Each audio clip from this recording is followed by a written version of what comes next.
Приветствую. Хотел поделиться своими мыслями о языках. Я родился в Кокшетау, поэтому у меня два родных языка – казахский и русский.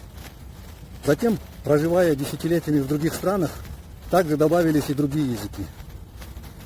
К примеру, английский, из-за того, что на нем разговаривало очень много народов, он постепенно за столетия шел к упрощению.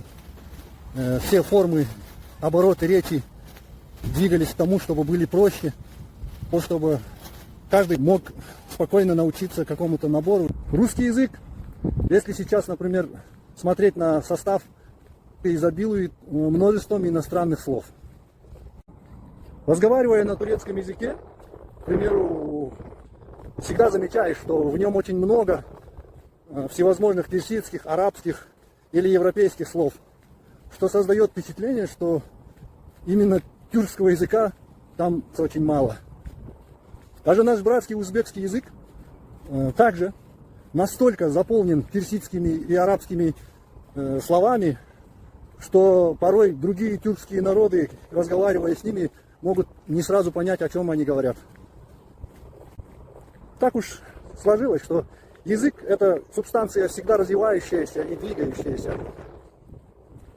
Здесь надо отметить, что 80-90% я разговариваю на казахском языке, потому что наш язык настолько богат, настолько много в нем разных оттенков и оборотов, что я, общаясь с тюркологами, например, все время слышу от них слова восхищения, которые говорят, что казахский язык настолько глубок, что настолько красив, и он все-таки, наверное, по сравнению с многими другими тюркскими языками, сумел сохранить в себе чистоту именно тюркскую, хотя и у нас, как я и говорю, очень много заимствованных слов.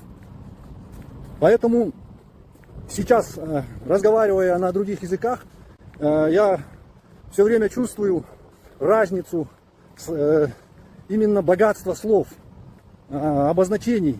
Я перевожу с казахского на другие языки или с других на казахский и вижу, что одно казахское слово порой приходится растолковывать на другие языки в несколько слов. Или же наоборот, какие-то предложения других языков на казахском языке могут означать один-два слова всего. Потому что наш язык, он уже превратился как бы в язык терминов. Здесь можно также привести аналогию.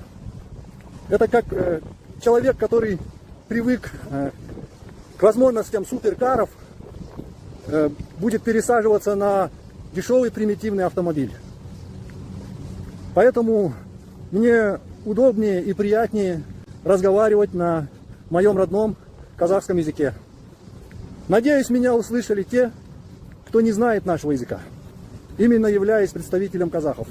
Кстати, я еще не видел в Казахстане людей, госслужащих, докторов или других специальностей, которые вообще не знали казахского языка. Поэтому учите язык. Чем больше вы будете знать языков, а тем более родной язык, вы от этого станете только богаче. Желаю нам всем удачи и здоровья.